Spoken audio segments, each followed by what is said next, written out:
ನಮಸ್ಕಾರ ವೀಕ್ಷಕರೇ, welcome to unstoppable Kannada.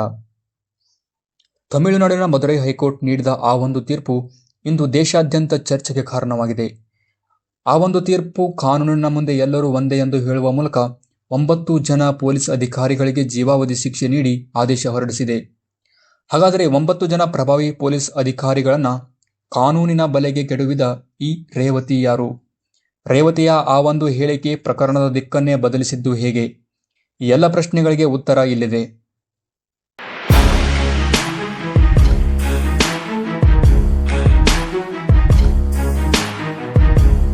ಅಂದು ರಾತ್ರಿ ನಡೆದಿದ್ದಾದರೂ ಏನು?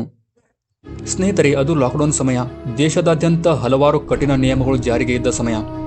ಜೂನ್ 19, 2020ರಂದು ತಮಿಳುನಾಡಿನ ಸಾತಂಕುಲಂ ನಗರದಲ್ಲಿ ಕೋವಿಡ್-19 ಲಾಕ್ಡೌನ್ ಸಮಯದಲ್ಲಿ ವಿಧಿಸಲಾದ ಕರ್ಫ್ಯೂವಿನಿಂದ ಯಾರೂ ಸಹ ಅವಧಿ ಮೀರಿ ಅಂಗಡಿಗಳನ್ನು ಓಪನ್ ಮಾಡುವ ಹಾಗಿರಲಿಲ್ಲ.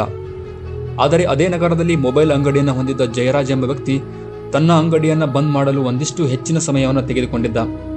ಅದೇ ಸಂದರ್ಭದಲ್ಲಿ ರೌಂಡ್ಸ್ಗೆ ಬಂದಿದ್ದ ಪೊಲೀಸರು ತಕ್ಷಣಕ್ಕೆ ಅಂಗಡಿ ಮುಚ್ಚುವಂತೆ ಹೇಳಿದ್ದಷ್ಟೇ. ಅಲ್ಲಿ ಪೊಲೀಸರಿಗೆ ಜಯರಾಜ್ ಮೇಲೆ ಅದ್ಯಾವ ರೀತಿಯ ಸಿಟ್ಟಿತ್ತೋ ಗೊತ್ತಿಲ್ಲ.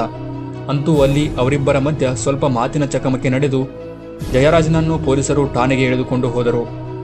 ವಿಷಯ ತಿಳಿದಂತಹ ಮಗ ಬೆನಿಕ್ಸ್ ತಂದೆಯ ಬಂಧನವನ್ನು ಪ್ರಶ್ನಿಸಿದ್ದಕ್ಕೆ ಅವನನ್ನು ಕೂಡ ಈ ಕ್ರೂರ ಪೊಲೀಸ್ ಅಧಿಕಾರಿಗಳು ಬಂಧಿಸಿದರು. ಸ್ನೇಹಿತರೆ, ಜೂನ್ 19 ರಾತ್ರಿಯಿಂದ ಬೆಳಿಗ್ಗೆವರೆಗೂ ಅಪ್ಪ ಮಗ ಇಬ್ಬರಿಗೂ ಚಿತ್ರಹಿಂಸೆ ನೀಡಲಾಯಿತು. ಬೂಟಿನಿಂದ ಒದ್ದರು, ಲಾಠಿಯಿಂದ ಹೊಡೆದರು, ಕೊನೆಗೆ ಕಬ್ಬಿಣದ ರಾಡ್ಗಳಿಂದ ಹೊಡೆದರು. ಇಷ್ಟೆಲ್ಲ ಹೊಡೆತದಿಂದ ಅಪ್ಪ ಮಗ ಇಬ್ಬರು ಪ್ರಜ್ಞಾಹೀನ ಸ್ಥಿತಿಯಲ್ಲಿ ಠಾಣೆಯಲ್ಲಿ ಬಿದ್ದಿದ್ದರು. ಅಂದು ಜೂನ್ 20, 2020 ಬೆಳಿಗ್ಗೆ ಪೊಲೀಸ್ ಅಧಿಕಾರಿಗಳು ಜಯರಾಜ ಮತ್ತು ಬೆನಿಕ್ಸ್ನನ್ನು ಎಚ್ಚರಗೊಳಿಸಲು ಪ್ರಯತ್ನಿಸಿದರು.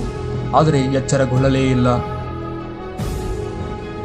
ಅವರ ಪ್ರಜ್ಞಾಹೀನ ಸ್ಥಿತಿಯನ್ನು ಕಂಡ ಹೆದರಿದ ಪೊಲೀಸರು ತಕ್ಷಣ ಅವರನ್ನು ಹತ್ತಿರದಲ್ಲಿರುವ ಸರ್ಕಾರಿ ಆಸ್ಪತ್ರೆಗೆ ದಾಖಲಿಸಿದರು. ಆದರೆ ಅಷ್ಟರಲ್ಲಿ ಅಪ್ಪ ಮಗ ಇಬ್ಬರ ಪ್ರಾಣ ಪಕ್ಷಿ ಹಾರಿ ಹೋಗಿತ್ತು. ಅವರಿಬ್ಬರ ಹೆಣಗಳನ್ನು ಅವರ ಮನೆಗೆ ತಲುಪಿಸಿದರು. ಈ ದೃಶ್ಯವನ್ನು ಕಂಡ ಬೆನಿಕ್ಸ್ ಅವರ ತಾಯಿಯ ಕರಳು ಚೂರು ಎಂದಿತ್ತು. ಏಕೆಂದರೆ ಮನೆಗೆ ಆಧಾರವಾಗಿದ್ದ ಇಬ್ಬರನ್ನು ಕಳೆದುಕೊಂಡ ತಾಯಿಗೆ ದಿಕ್ಕು ತೋಚದೆ ಹೋಗಿತ್ತು. ಸ್ನೇಹಿತರೆ, ಮುಂದೆ ಆ ತಾಯಿ ನ್ಯಾಯಾಲಯದ ಮೊರೆ ಹೋದಳು. ಮದುರೈ ಹೈಕೋರ್ಟ್ ಈ ತನಿಖೆಯನ್ನು ಸಿಬಿಐಗೆ ನೀಡಿತು. ಇದೇ ಸಂದರ್ಭದಲ್ಲಿ ತಾನು ಸಾಕ್ಷಿ ಹೇಳುವುದಾಗಿ ಮುಂದೆ ಬಂದಿದ್ದು ಕಾನ್ಸ್ಟೇಬಲ್ ರೇವತಿ. ಕಾನ್ಸ್ಟೇಬಲ್ ರೇವತಿಯ ಆ ಒಂದು ಹೇಳಿಕೆಯಿಂದ ಪ್ರಕರಣದ ದಿಕ್ಕೇ ಬದಲಾಗಿದ್ದು ಹೇಗೆ?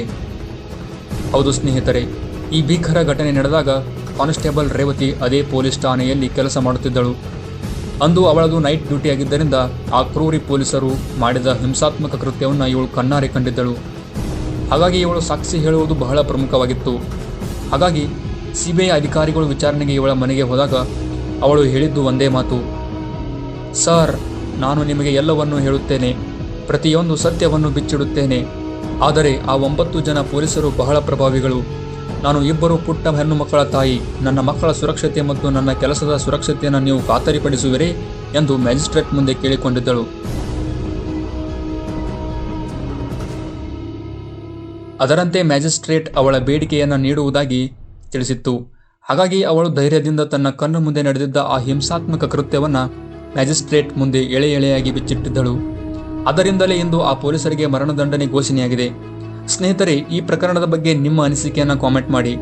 ಹಾಗೂ ಇನ್ನಷ್ಟು ಇಂತಹ ಸಂಚಿಕೆಗಳಿಗಾಗಿ ಅನ್ಸ್ಟಾಪಬಲ್ ಕನ್ನಡ ಚಾನಲನ್ನು ಸಬ್ಸ್ಕ್ರೈಬ್ ಮಾಡಿ. ಧನ್ಯವಾದಗಳು.